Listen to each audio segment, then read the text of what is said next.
Good evening, everybody. Well, thank you for joining me again. This is Dr. Stephen Walker, licensed psychologist, coming at you live on Facebook, Twitter, and YouTube. This is my mental health live stream. And again, the key to this is about you guys interacting with me, with my guests, about what we're talking about. You can take us off topic if you're struggling with something. This isn't about us being, typical talking heads where, we're the big smart guys and you guys just sit there and listen. The whole idea of mental health and mental illness is you've got to talk out what is on your mind. So please engage with us. We're very lucky to have come back for his second appearance. He's setting new records with his second appearance on our live stream, Dr. Nick Fortino, Professor Nick Fortino. He's been in the field for many years. He's just a wealth of information. So what we're going to talk about tonight is how to manage or positively manage stress. So we're going to talk about what stress is, what stress isn't. There are positive forms of stress, there are negative forms of stress. So we're going to get into that. But again, remember, these live streams live or die with your participation. So please ask a question or make a comment so that we can engage with you guys as viewers, if you're catching this live or if you're catching this after we upload it. So let's go ahead and bring Nick in. Nick, you there, my brother? I'm here. Hello, everybody. All right. How are things with you? Great. Did you have a good Thanksgiving? Good holiday? I had a wonderful Thanksgiving. Good company and good food. Thanksgiving, right? Right. The modified version of it, but it was great. Great to hear. Well, Nick, we're here tonight to try to talk to people about stress. So as you and I were talking before we went on, there are positive forms of stress, there are negative forms of stress. But before we get into that, let's talk about what is stress. I mean, that's such a, that word is just thrown around so easily these days. What, from your experience, your research experience, your teaching, what is stress? Yes. It's interesting because we all can relate to what it is. We all have an experience of it, but it also helps to put words on it and to think about it kind of intellectually like this. And there's many different definitions that I've come across, but the one that has become my favorite is defined like this. Stress is the situation in which a person's internal demands, like what you demand from yourself, external demands, or both, tax or exceed your adaptive resources. So again, I'll just say it one more time for processing. It's a situation in which internal demands, external demands, or both tax or exceed an individual's adaptive resources. What does that mean, adaptive resources? Great question. What do you mean by that? It's basically anything you have available to you to meet the demands of your life.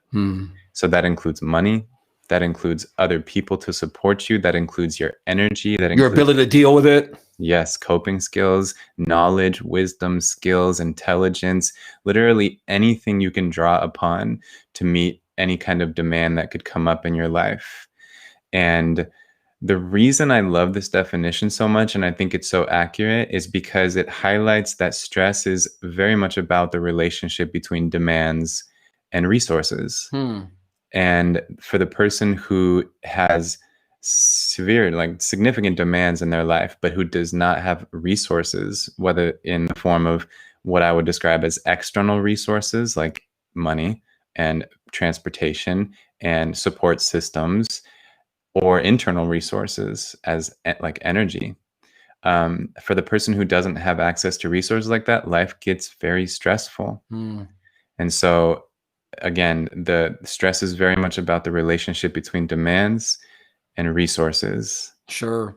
And a lot of those demands, like you said before, internal versus external, a lot of those demands, we put upon ourselves. It's not, we're not even talking about the demands somebody like, let's say, a single mom or a stressed out couple in COVID during it, or the demands of having to be a primary care provider. Those are external demands. But what we're talking about are what's also is the internal demands that we put upon ourselves.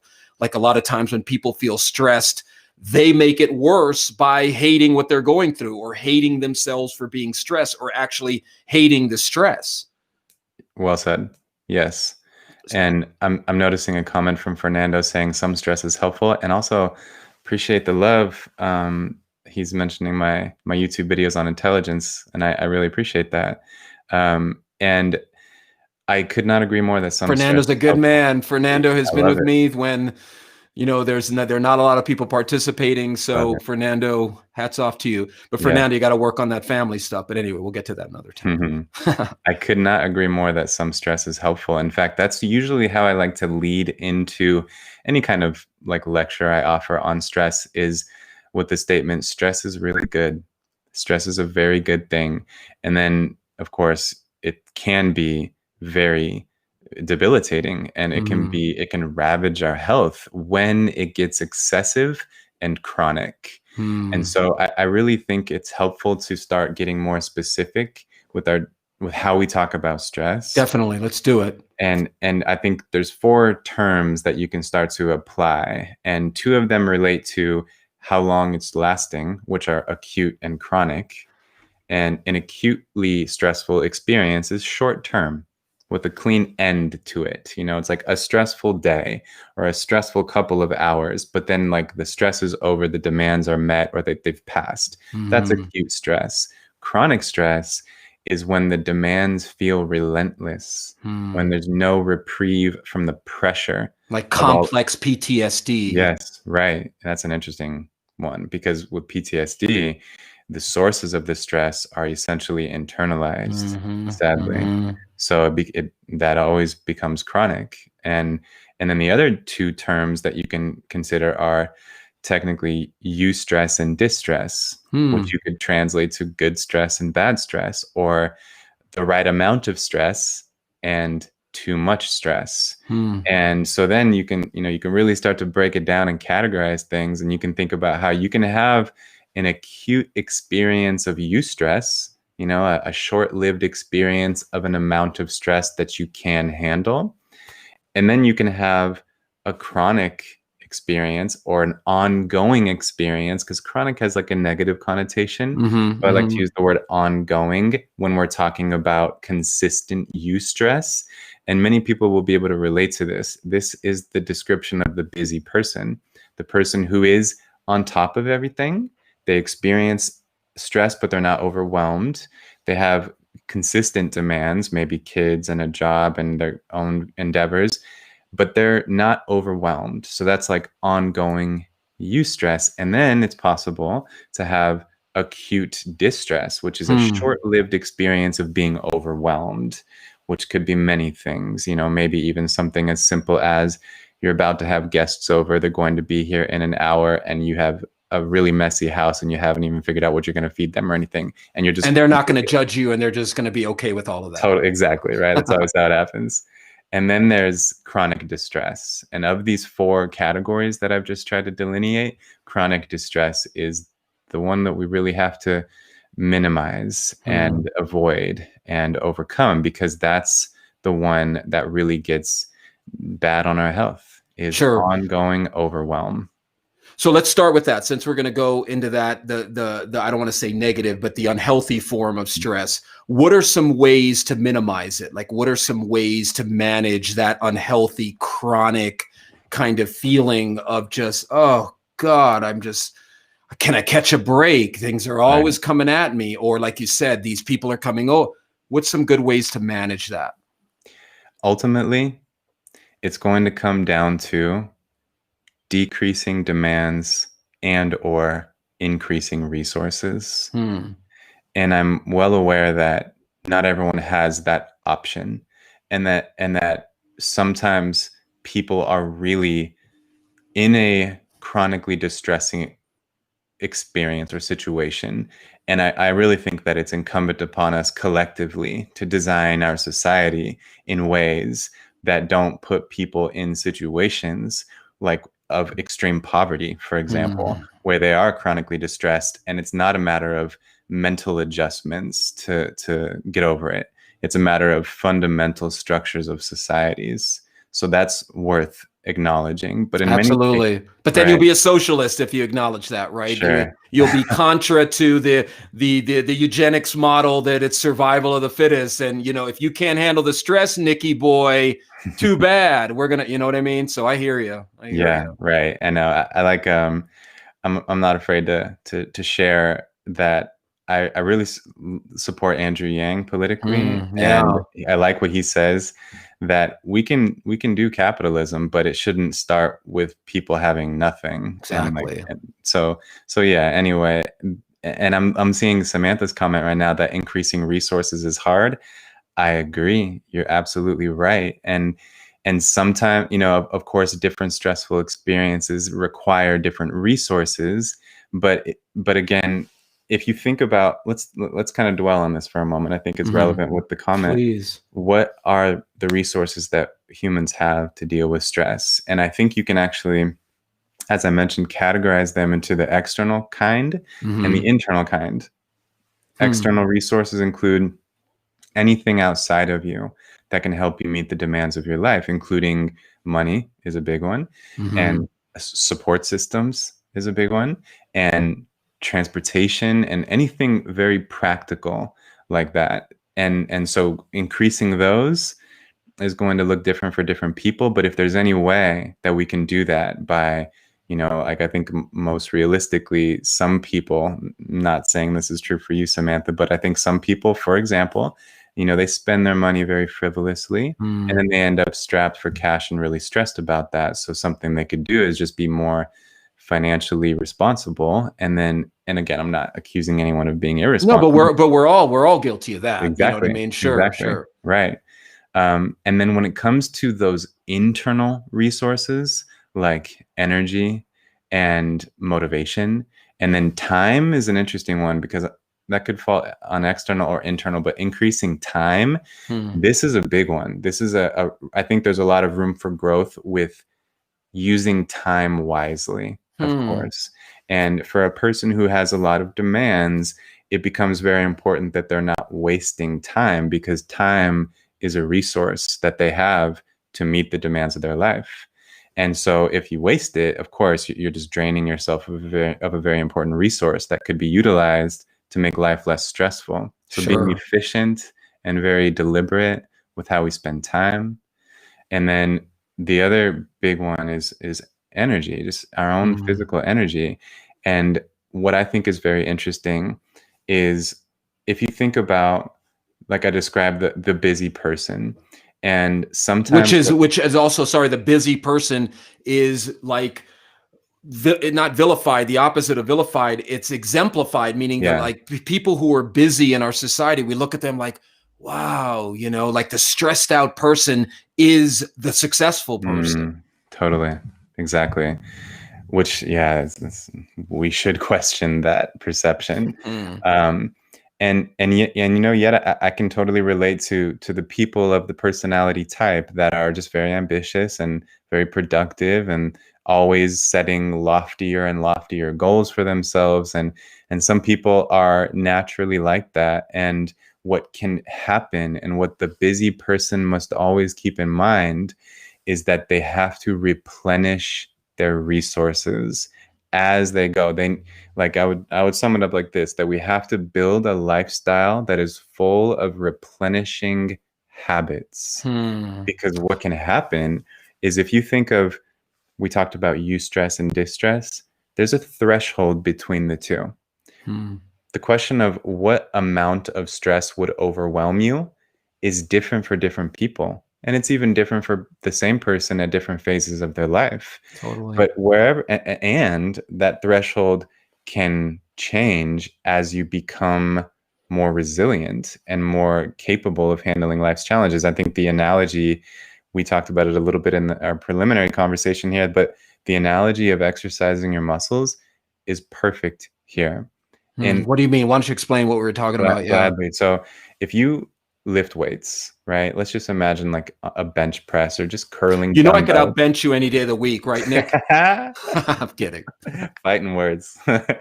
So if everyone has a maximum amount that they can Sure. bench press, right? And if you never challenge yourself, Mm-hmm. if you're always going way under what you're capable of, your muscles are not going to get stronger. Mm-hmm. On the other hand, if you challenge yourself excessively, if you overwhelm your muscles, if you put way too many plates on the bar, you will literally not only not be able to do it, but you'll risk injury.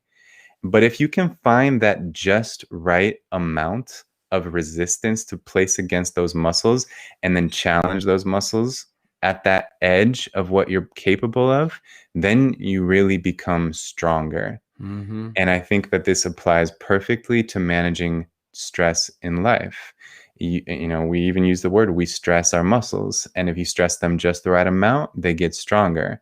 And I think that a person is the same way, and that there are some people who are not experiencing enough of the good stress, and therefore they're not becoming a stronger, more resilient, more capable person with all kinds of good coping skills that they've learned from overcoming hardships. Mm-hmm. So there's that. And then there's the people, of course, who overwhelm themselves, who just put on too much weight, take on too much on their plate, and they're overwhelmed. And so finding that perfect amount and being right at that threshold of A happy eustress, medium, like a Samantha's happy saying. medium, exactly. That makes us stronger, and it changes how much stress we can handle, in the same way that if you hit the bench press consistently, you'll be benching more than you did last year. If you live a productive, busy life, what you're capable of and how much you can handle and how efficient you are also increases.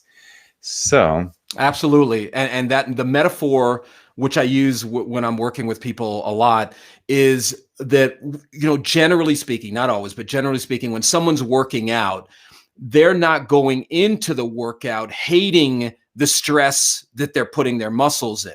They're not looking at the weights as, oh God, these weights are going to kill me. I hate this. Why am I here?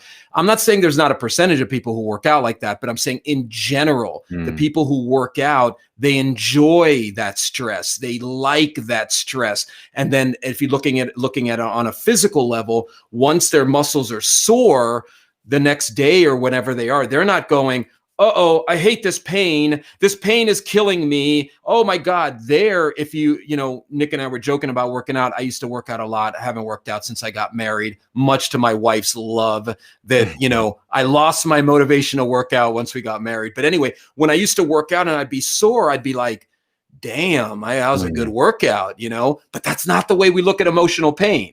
We don't look at emotional pain like that. We hate the emotional pain. We look at it as a sense of weakness. Something's wrong with me. So what do we then do? We don't deal with it. So I think your example of the positive ways that we can use stress is an important part of what we need to get into, because when somebody is stressed, it's the way they're looking at the stress that's going to affect how the stress affects them. It's very well said. And there's Thank you. evidence to back up what you're saying too. There's a really good TED Talk on it too, which perhaps I could put in a comment on this video when it gets uploaded or something, but you're absolutely right. And I feel like part of the reason people love the sensation of working out, even though it's not exactly pleasant, is because they know what it means. It means they're getting stronger. It means they're going to look and feel better. So if we know that when we're experiencing emotional pain, which is totally valid, like it is true that you're getting stronger when you withstand difficulties in life, then it kind of gives meaning to the unpleasantness in a way that, just like working out, it like makes you kind of like it because you know what the outcome of it is going to be. Absolutely. And Angie's bringing in a great point here. I think that once a person enters survival mode under stress, it's hard to get out of that when you stay there for a long time. At least it seems that that's my experience. Absolutely true. And, it's so interesting, even the difference between eustress and distress, the fundamental difference between the two is there. Well, let me put it this way. There is a fundamental difference in the perception that a person has when they're experiencing eustress versus distress. And the perception when it's eustress is that this is challenging. The perception when it's distress is that this is threatening and overwhelming.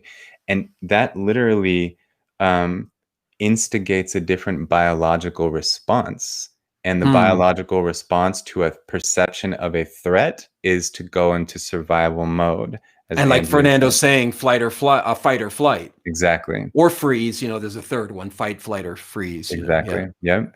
So it's true that it's difficult to get out of that state. And when you have been in survival mode, in my view, you really do have to work with the nervous system, and sometimes on just like work with the body and kind of apply principles of somatic psychology, where you kind of affect mental and emotional activity by working with the body very directly.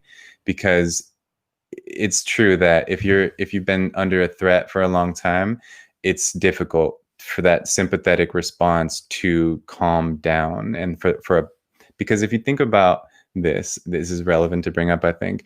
The sympathetic and the parasympathetic divisions of the nervous system are... Can you explain that real quick to people? Yes, Sympathetic, absolutely. parasympathetic, real quick.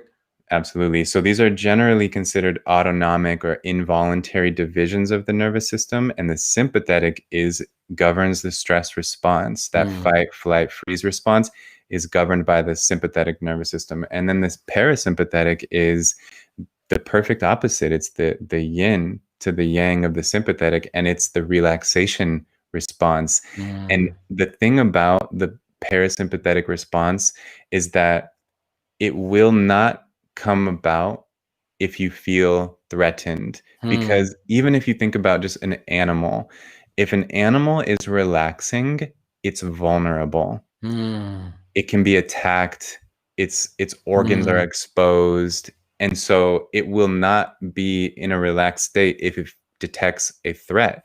And we are just like that. We will not allow ourselves to be relaxed if we can't be vulnerable. So that, I think, is a way to kind of get out of that survival mode.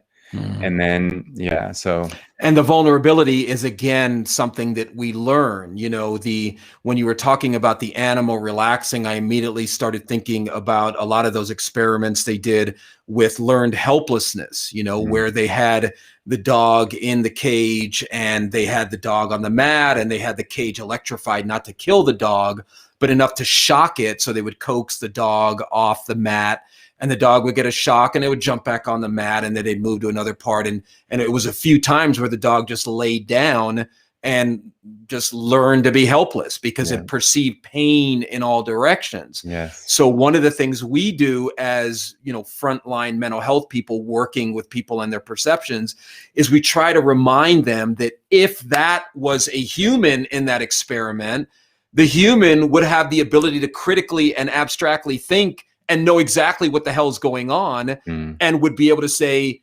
screw you, you're not going to shock me again. But people don't do that. They get pained or they get stressed and they begin perceiving, oh man, this is going to happen again. I got lied to, or I got disappointed, or whatever. And then they start perceiving stress or perceiving threats in all directions, and they get even more stressed out.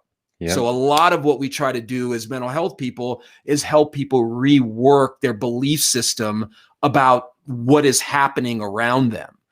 And stress is a key thing that we work with people on because, like we've talked about in a cognitive behavioral model, ABCs of thinking: activating event, belief, consequence. Activating event is stress. What am I believing about this stress? What am I believing? Like taking Angie's point about, and again, Angie, I just reminded myself seeing your comment. I apologize. I haven't responded to your text messages. Really apologize. I'll get back to you on that. But Angie's point about being in survival mode, what Angie is telling herself about being in survival mode will affect the degree of stress she feels. So we're getting a little off topic, but let's bring it back to the positive ways stress can be used. So let's talk a little bit about, from your experience and your teaching and research, what is positive stress? Like what, you know what I mean? What are, so people can walk away with something with that? I think the takeaway, what the memorable thing about, to answer this question in a memorable way, when you are challenged, the best is brought out of you. So frame it. Yes. Choose a frame. How am I framing this stress? Yeah. And when you know, like deep down, you know, I can handle this. That's the fundamental belief. Then you will not be threatened. You won't be overwhelmed. You'll know, like, your basic belief about the situation is, I can handle this. And therefore, the perception again will be of a challenge, not a threat. So you'll literally get a different biological response out of it, not one of feeling threatened and needing to protect and defend yourself, but one in which you feel confident to rise to the occasion and meet this challenge because you know, like Samantha just said, we can do it. I can do this. But And Nick, what do you say to people who feel they can't handle it?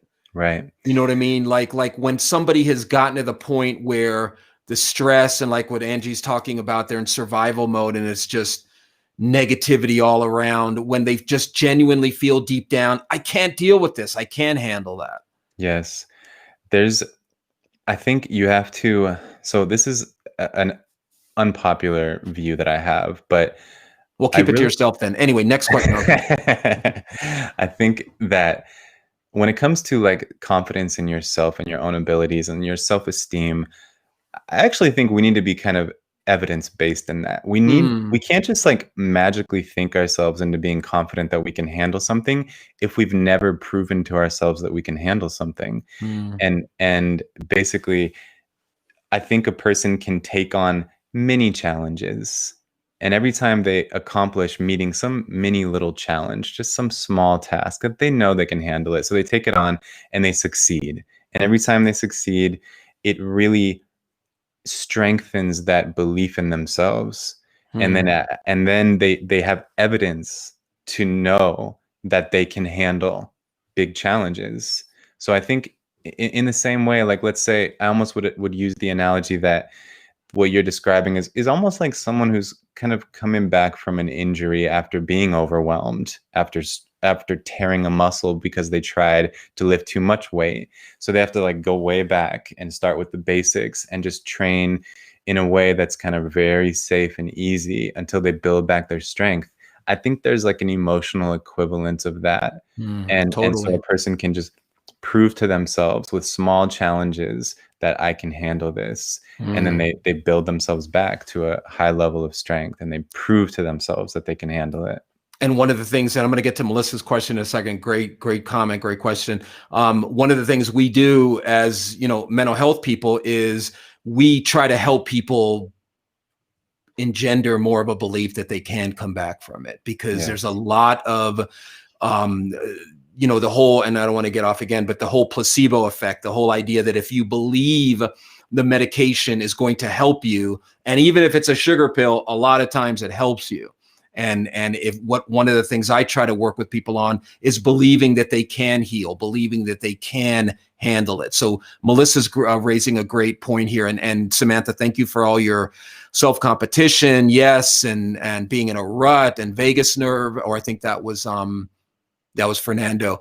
But so Melissa's saying, okay, so what if you have diagnosed PTSD and stress is something that destroys you? Yeah, that's a great question. And Melissa, you have my compassion for Absolutely. whatever you experienced. And I would liken that again to an injury, to a physical injury where you need to heal before you can take on a heavy load again. And that, but you may very well come back stronger. And I just think, I remember we mentioned it last time we talked too, the idea of post-traumatic growth. I hope that phrase becomes just as well known in Wouldn't the it be public great? as PTSD. So PTG. And that's not to make light of PTSD and just say, it's not easy, but post-traumatic growth is a real thing. Absolutely. You can just, with a super simple visual, if this was your level of functioning and then you experience trauma and this is what happens, that you dip, and PTSD is like down here, your level of functioning is severely impaired. Post-traumatic well, let's put it this way. Recovery is when you come back to that original baseline functioning, and post-traumatic growth is when you come back to a higher baseline functioning that you could not have ever reached had you not experienced that trauma. And so there's no reason to go looking for trauma and hope that you're going to grow from it. But the key is you got to work to get the post-traumatic growth. Like you got to work to get the muscle growth. So Melissa, what I would offer to you with that is it's very likely, and I don't know what trauma you've been through. If you want to give us, just some, not details, obviously, but some rough idea, you're welcome to. But what I'm hearing is that whatever trauma you went through may have caused you to feel destroyed. So, trauma in of itself will make you feel like I can never handle anything else again. What happens if this, and I see this with people who have had, significant schizophrenic or psychotic breaks. They think, oh, now it's going to be easier to get to that point again. Trauma has a complex effect on a human being. What I'm hearing I don't know what that, Ursi Raven, Dimitri Zab. Maybe she's tagging somebody. Sorry. Melissa, what I would say to you is that you've got to get into, and I don't know if you're working on any of the trauma, but you've got to start questioning how the trauma is making you feel destroyed. My kids are the heavy load I'm carrying, and that is a ton of stress regularly. I can't handle anything outside of that. So I find myself not capable of functioning outside of this.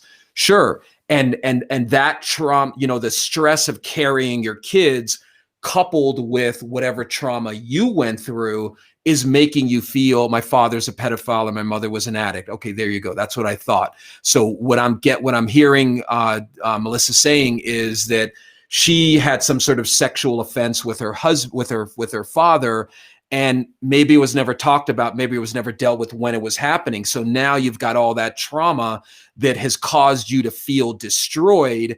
Then you've got the constant trigger of being a parent with kids making demands on you, which is triggering a lot of that underlying trauma, which then makes you feel like I'm destroyed. So, Melissa, what I would offer to you, sister, is I don't know if you're working on it or have worked on it or not, but you've got to listen to Nick's advice here, meaning that, you're going along and this is when you're early childhood. So then you're down here. So I'm guessing you're still down here. The ability to even climb out of it, where's my hand here? The ability to climb out of it, like Nick said, is where the work is. That's where the work has to come from the post-traumatic stress disorder into the post-traumatic growth, Melissa. So what I would offer to you, sister, is you've got to continue in your own way to believe I can heal from this. I can work on this. I can begin the process of moving out of post-traumatic stress disorder. One of the things that just makes me want to tear out what little hair I have left is this idea that once you get a disorder, you're stuck for life. There's no way to get out of it. That alone will stress people out. So, Nick, I'm talking too much here. What are your thoughts? No, this is very insightful. And I just want to highlight what you just said. Yes, a disorder is not a lifelong sentence. It's definitely, it's temporary. And it's a great point that like the psychology of that incline from that low level of functioning that trauma can bring you to, the psychology of what entails this process is very important to talk about. And, you'll hear people say a lot, you have to process your pain. And so to reflect on what does that mean exactly? And I think some of what it means is that you have to have someone that you have been able to talk to about it. You can't process it alone and internally. I think seeking help from a psychologist or at least a loving, wise person, a good listener, being able to talk extensively about it and just literally let it all out so that you can be acknowledged and honored as someone who has endured trauma. And especially like, if I think I read it right, that someone was saying that they have had trauma and they're taking care of kids. And so That's Melissa. you deserve to be honored and celebrated for doing that, because that's extremely difficult. That's more impressive than winning a gold medal. That's some serious successful stuff. And I think that's part of the processing, is the witnessing and the deep acknowledgement and experiencing empathy. And then, you might, if there's any conversations that need to be had out of it, maybe you deserve an apology, and you express that you need someone to apologize so that you can forgive them, or whatever action steps are necessary. And then, along with that, just some form of like what people describe as a meaning making process, and asking yourself the question, what does that trauma mean in the story of my life? How will it affect the rest of my story from here on out? And is there a way that horrible thing I experienced can ultimately become a symbol of something beautiful that could have never happened? So I think that's part of processing it. Absolutely. And what I'm reading from Melissa right here is one of the meanings that I'm hoping she's going to work on immediately, maybe even tonight, is her fear that her trauma is going to harm her kids. So Melissa, just talking specifically to what you said here, I'm really terrified of harming my kids from it. What I would offer to you is something that Samantha said a second ago, the fact that you are aware of that, the fact that you're aware of not letting your trauma harm your kids is a step in the right direction. But sister, what I would again say to you is you've got to get into what are you afraid of when you say harming your kids. And I don't mean get into it with us tonight. You're welcome to. But what I mean is, what am I afraid? How am I afraid of harming my kids? Then you've got to identify, okay, this is what I'm afraid of. Then you've got to, like Nick said before, look for empirical data. What data do I have? What feedback do I have from my kids that supports the idea that I'm harming them? But let's just go with that. Let's go with the idea that your trauma is harming your children. Let's say it is harming your children. Melissa, my sister from another mister, you've got to forgive yourself for that, because if your trauma is harming your kids, it's not your fault. You didn't ask to be sexually offended by your father. You didn't ask to still be affected by these emotional wounds. If you can identify that I have outbursts when they overwhelm me. Okay, who doesn't? I wasn't sexually offended by my father or mother. I have had other issues from my growing up, but every parent has outbursts when they overwhelm you. Now, if you're talking about physically hitting them, or if you're sexually offending them, which I don't think you are, but even if you are, you've got to work on that. You've got to begin making it okay to you. Remember Melissa, I don't know how many of the other live streams you've caught, but I call it the it's okay pill. The it's okay pill is Melissa saying to herself, it's okay that this is an issue with me as a parent. It's okay that this is happening, but I got to work on that. I got to start working on that, because okay, good. Now she's saying my son is afraid of me. I don't know how old your son is. You need to talk to your son. I had the same situation. My son is 4 years old, and my wife is very much the calm, peaceful one. I'm the one who can be too hard on him sometimes, because I know that some behavior, and Nick and I were joking before about hitting my son. I've never hit him, but I talk to him about it. If he looks like he's afraid of me or whatever, once everything's calmed down, I will say to him, buddy, what's going on? Are you afraid of Papa? What's happening? Talk to your son, Melissa. If he's verbal, apologize. So what I would recommend before you even talk to your son, Melissa, is you've got to talk to yourself. Okay. You've got to stop. See, the thing, and I'm going off here. Sorry, Nick, I appreciate your patience. But the thing about abuse victims is, but the verbal abuse is immediate. So you've got to work on that, Melissa. But see, what I was going to say was, when people have been abused as children, they internalize that relationship with, 3 kids. Wow. Melissa, that, like Nick said, man, you deserve a medal for that, because you should be saying things to Melissa like, Good job. And this is the point I was trying to make a second ago. When abuse victims have been abused, they abuse themselves. They internalize that relationship with themselves. So now Melissa is very hard on herself. She abuses herself. So Melissa has to start working on talking to herself like, damn, sweetie, or I call myself dude a lot. Damn, honey, you got a lot on your plate. I was sexually offended. I'm raising 3 kids. I don't know what, dad's your baby's dad is about, but you're stressing yourself out by what you're telling yourself about how you're affecting your kids. Okay. Kids are remarkably resilient, but they need information. They need context. One of the things when I'm working with parents, they think, oh, no, I don't want to give them too much information. Wrong. Of course, you don't want to give them too much, but too much information is not giving them context.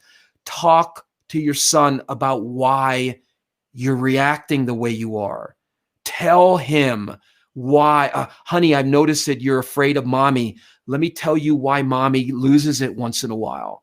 I do this with my son all the time. If I'm too hard on him, or if I make him cry or something, after he calms down, I go to him and apologize and say, pal, I got to tell you why, daddy's really stressed about that. I'm not excusing it, but give your kid some context. You're adding more stress to the stress you already have.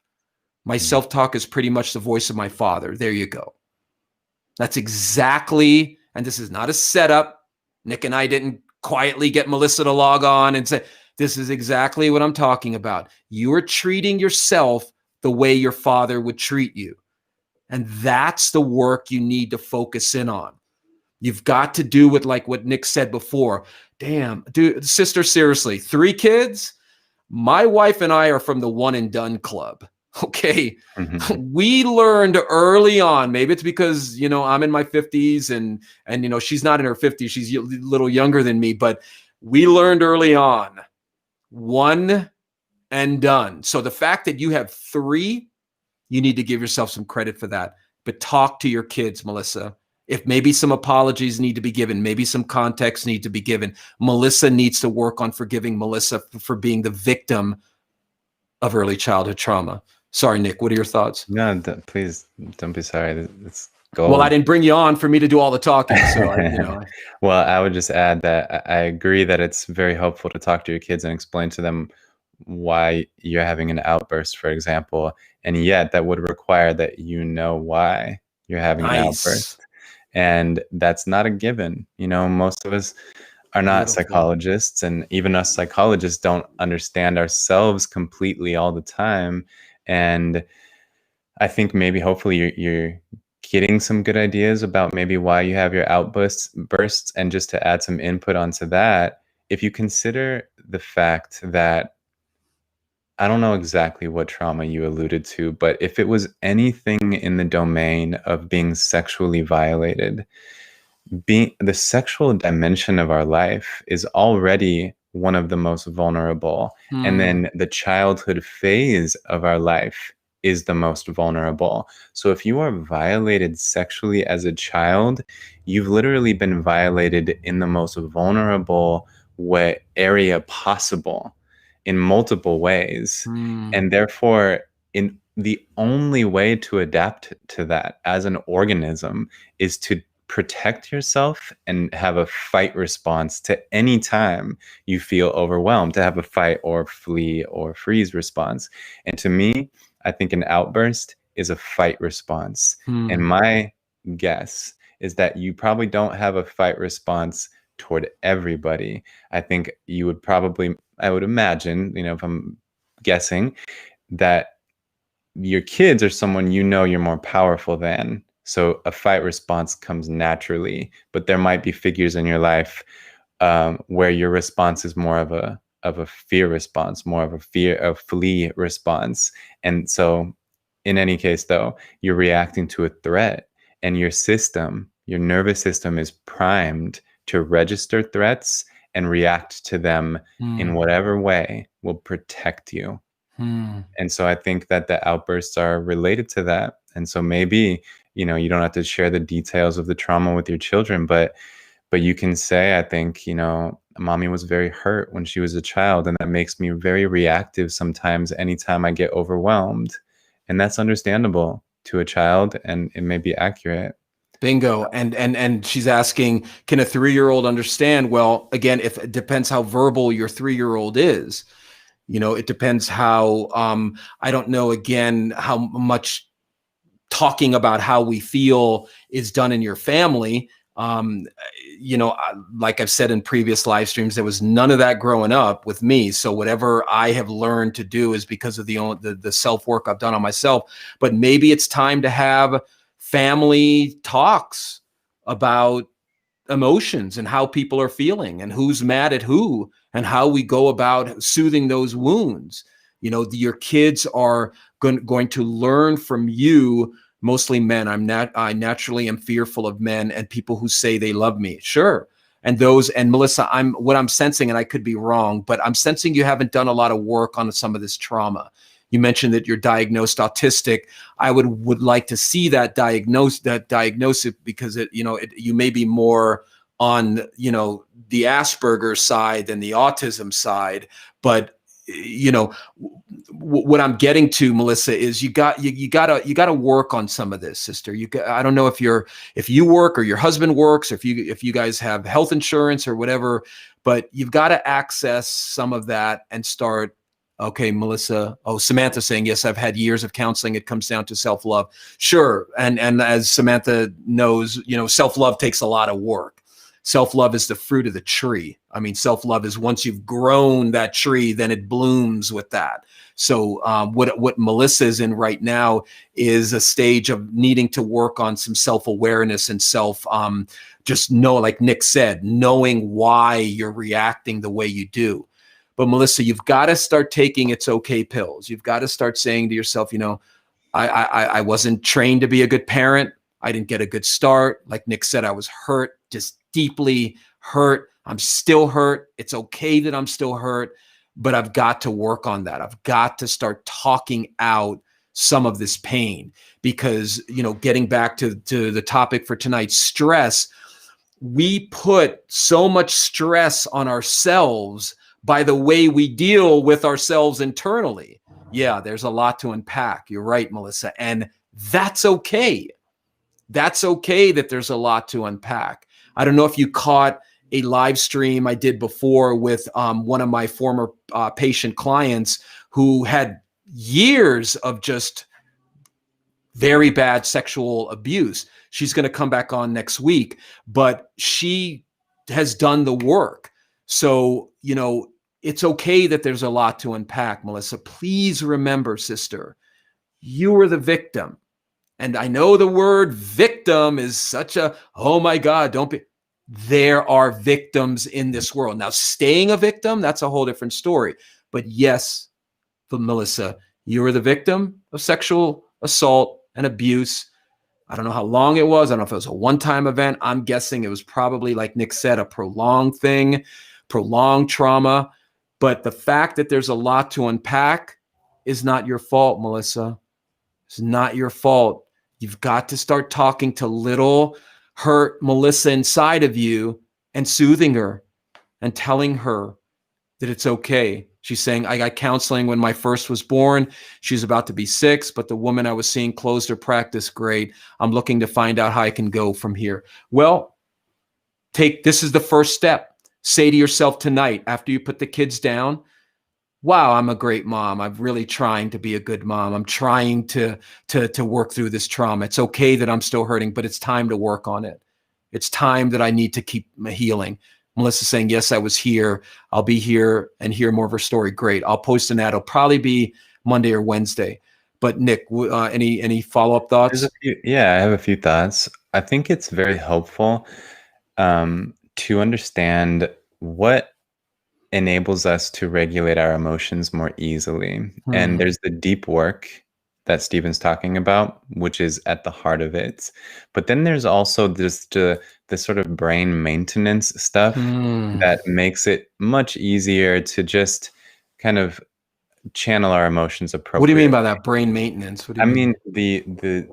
The conditions that you can make sure are in place in order that your literally your prefrontal cortex, which is most people know the very front of the brain, which houses many functions. For example, rational thinking depends on the prefrontal cortex. A big one is impulse control. So, if you have this impulse to like yell at your kid, and your only chance at not acting on that impulse, at actually controlling it or inhibiting it, is if the prefrontal cortex is like online and fully functioning. And what's interesting is there's some conditions that are well known to suppress prefrontal cortex activity. And those are when you're hungry and your blood sugar is dipping, when you're really sleepy and Hangry. exactly, when you're sleep deprived, when you are intoxicated, if you drink alcohol, that's a big one as well. And then if you're very emotionally upset And so stressed. exactly. So just again, like there's the deeper work and then there's the daily stuff. And if you can make sure that you're, like I mentioned this earlier, that you are maintaining a lifestyle that does not result in you being hungry, tired, or upset on a regular basis, it'll be much easier to handle those difficult moments with your kids, I think. Right. And to manage how much alcohol you're taking in. And yeah, exactly. yeah. Exactly. Well, Melissa's saying, I'm a survivor, 21 years of abuse. Wow. So if you're telling me that for 21 years you were sexually offended by your father, Melissa, I hope that he has been, I mean, I don't want to stir things up here, but someone needs to report that. So, I mean, I'm not trying to tell you what to do here, but so I'll get off that. I could be wrong, but my intuition, and Melissa can correct us, my intuition is that another abuser came into the picture. Who knows? We'll see if I'll not say no to booze, guys. Yeah, definitely. Yeah. So Melissa, so if it was 21 years of abuse by either your one abuser or multiple abusers, and you were underage, then oh, I didn't get to Ursi's comment. Sorry, Ursi. Let me go back here. But if someone needs to be held accountable. But just to close up here, and by no means I mean Melissa's healed now. That's not what I'm saying. But Melissa, you've got to start working on this pain. Okay, you've got to start moving from PTSD slowly into PTG. Remember, one side of the spectrum is post-traumatic stress disorder. The other is post-traumatic growth. Oh, you did? Okay, great. Beautiful. You reported it. I was going to say, to me, it looks like she is doing it. Exactly. You're in a public forum. You're talking to two psychologists. You're being transparent. You're being forthcoming. You're doing it. So keep doing it. So Melissa, tonight, after the kids go to bed, I want you to start having a conversation with Melissa. I want you to start talking to Melissa the way you would talk to a victim of 21 years of abuse if you were volunteering at an abuse shelter.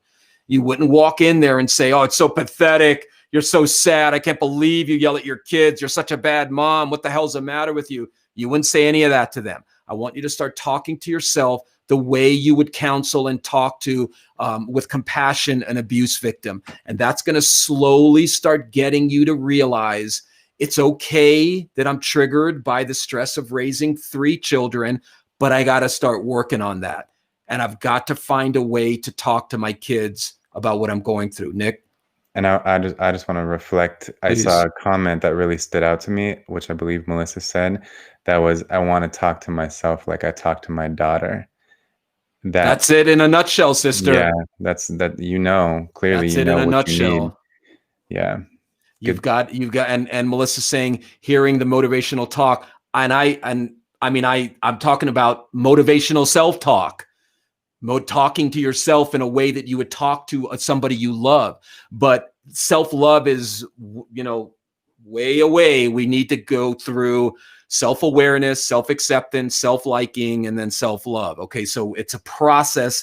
And it, like Nick said, it sounds like you are in the beginning stages of that because you're on this public forum talking about it. So real quick, I know we got to break off here because it's Friday night and Nick and I got to go out and party. Not. Ursi said, recent trauma. A tree fell on my son while on duty, and doctors are saying he may never walk again. Wow. Wow, Ursi. My Lord. As a mom, it's devastating. I know it's not my fault, but I wish I could have protected him from this. Damn, sister, that is a heavy load, because that just touches on all kinds of issues we have as a parent of protecting our child. So thank you for the comment. I don't know where you want us to go with that, but what I would say to you is a lot of what we're talking about, Melissa. Ursi has to keep working on the guilt she feels about not being able to protect your son from this. I know you're saying that it's not your fault, but you've got to keep working through that. I don't know what your relationship with your son is now. I don't know. Happened on 11/9. Wow. Wow. My Lord, Ursi. Nick, any thoughts? You know what? This is going to come out of left field, but that is, first of all, just full acknowledgement of how devastating as a father. I can not even imagine what you're feeling. And I will say that I've been really tracking the technology around just like I'll give you this example. So people are looking into technology that can potentially help people overcome paralysis. And I'm not trying to give anyone false hope at all. No, but I know what you're talking about. It's worth looking into. What, stem cells and things like that? Things like that, and even microchip technology, where, for example, they will insert a microchip into the brain and then into the spinal cord below the point of injury. Wow. And have those microchips basically bridge the disconnect in the spinal cord. So honestly, I think I would be careful about the belief that he may never walk again. And again, I'm not a medical doctor, and I'm not trying to instill false hope. But if there was ever a time to be somewhat optimistic about the potential of actually overcoming this, or at least recovering some movement, right? Yeah, absolutely. Yeah. Absolutely. And that's good. And I don't believe in false hope. I think the idea, hope, in fact, I was talking to Nick before about my dissertation. There's a whole chapter in there about studies that prove there is no such thing as false hope. Any hope helps somebody recover, helps somebody heal. So Ursi, on a practical psychologist, mental health advice, connect with your son, talk to him. Not maybe it's so fresh, but honey, do you blame me? Because, mommy's blaming herself, and I'm getting a little emotional here just thinking about it. I mean, talk to him, get into the feelings, get him to start talking about how he feels. You didn't mention how old he is. So I don't know how old your son is, if he's verbal, if he's a young child, if he's a teenager. But this is going to be a road. You've had the trauma. The trauma was on 11/9. It's a spike. Okay. It's not like Nick talked about the elongated trauma, but now we're going to be coming down. This camera's reversed, but you know what I mean? We're going to be coming down this side of the mountain, sister. And you guys have to work on the post-traumatic growth. If he is going to be confined to a wheelchair his whole life, that's not necessarily a death sentence. Oh, he's 26. Okay. Well, Ursi, I wish we had gotten you a little earlier, sister, because I don't want to just cut off tonight and just sort of, but there's some work. I would give you just like the practical guidance. If you Google, like right after we're done, the name of the man is Ziv Williams, Ziv Williams, and then maybe to add like overcoming paralysis, I think you'll find reason for hope by looking into the work that he's doing.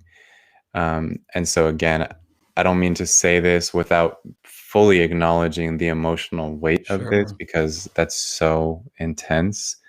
But I also think that there are potential solutions, and that technology is developing rapidly. And who knows, maybe it won't be permanent. Well, Ursi, we all feel for you. Anybody watching this video is empathetically feeling for you. You have our hope, our empathy, my God. So, but Ursi, you got to work on Ursi too. You got to get with somebody and talk out some of this grief, this guilt, whatever you're feeling. Is it Ziv Williams? Yeah, and so I saw Samantha wrote the comment. That's exactly right. Ziv Okay, Williams, you spelled it right, Ursi, and then maybe add overcoming paralysis to your search. beautiful. And But the last thing I would want to add thank to, you. I know I love where this went today. I really do. Right. That's why I begged you to come back on, Nick. Shoot, it's great. And when we started talking about some very intense things, which is appropriate. And when it comes to people who are listening now who may not necessarily be dealing with traumas of this level of severity, who are just looking for like, how can I manage my stressful life better? I think when it comes to, you mentioned the ABCs of emotional regulation, essentially. When it comes to the belief about the activating event or the perception and beliefs about the stressful situation, I think it's so helpful to ask the two questions. Number one, how important is it that I meet this demand? And number two, do I have the resources necessary to meet it? And the reason that it's worth consciously bringing this to mind is because then you can think about it in a rational way. Whereas sometimes we always have answers to those two questions, but sometimes we're not aware of them, and we might be dramatizing a situation and unconsciously believing that it matters more than it really does, or unconsciously believing that you don't have the resources that you really do have. Maybe you're overlooking people who would be eager to help you. Maybe you're underestimating yourself and your own abilities. So just to ask yourself these two questions again, how important is it that I meet this demand? And do I have the resources necessary to meet it? And if you can say yes to both, yes, move then it's forward, distress. Ursi. Exactly. If you can say yes to both, like this is very important and I do have what it takes, it'll be the good type of stress. It'll bring the best out of you. But when people say this is very important and I don't have what it takes, that's when we experience distress. So Exactly. just bringing those questions to mind, thinking about them consciously and rationally, and making sure that you're not accidentally subscribing to a false narrative on those That's false levels. self narrative, right? Right. Yeah. Right. Great. Well, Ursi, what I'll leave you with, sister, is my intuition is that I could be wrong. You could be feeling like you're completely falling apart also, but the flip side of what I'm feeling from you is that there's some resiliency there. I could be wrong, but you're saying you have an appointment on Monday and counseling. Beautiful. Beautiful. You've got to put Ursi on the front burner here and work on how you're feeling and talk to your son. Find out from him what negative feelings he has to you or whatever's going on there. Okay. Because that is the only way, not only, but that is one of the best ways to heal. And go in there. Great. Yes, that makes a lot of sense. Wow. Thank you. Well, thank you for sharing. But go into your counseling session. I always do this with a new patient. What do you want to get out of this? What do you want to get out of our sessions? What are your goals? Go in there with an idea of what you want to get out of the counseling. It could be just a vent, but if you want to work on specific things, go in there with a treatment plan. Stay on your therapist. If you feel they're not making progress, they're not getting, hey, what's going? So go in there actively. But thank you for sharing. We just had a comment from YouTube. The main problem with the conscious mind is to believe in a good future in times of, thanks, Adam, in times of hopelessness. Yes. And repeated cycles of stress. Amen, brother. Excellent. I'll read that again. The main problem with the conscious mind is to believe in a good future. Optimism. I always recommend Martin Seligman, the father of positive psychology. Learn to optimism, people, if you can pick up that book.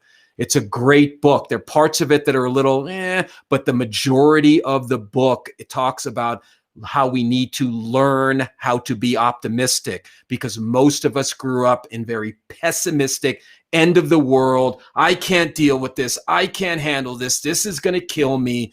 And we need to work on that. So thank you, Adam. I appreciate that comment. Well, Nick, may I yes, invite? please. Yeah, I was just gonna invite people who would like to stay connected with me, to check out my YouTube channel. What is Um, that again? Let me write that in. yeah, gladly.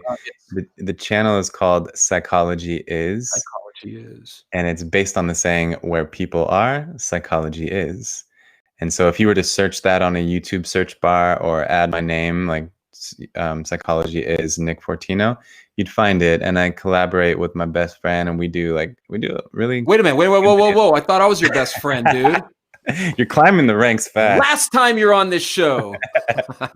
Great. Please, guys, please, because Nick, like I'm doing this, we're not getting paid for this. We're doing this because we love what we do. We believe in helping people with their emotional and psychological issues because we all have them. Please search out Nick. Check it out. Check out his YouTube, please. Yes, psychology. Yes, Samantha. Psychology is. Psychology is. That's right. Okay. Thank you so much All for right, letting me Nick. express that. And Any yeah, thank you for any having parting me. thoughts? Anything you want to leave our viewers with? Maybe the final takeaway is, um, it helps in managing stress to have perspective with those two questions and be very resourceful, and to just live a lifestyle that's full of replenishing habits so that your resources, the tank of resources stays full.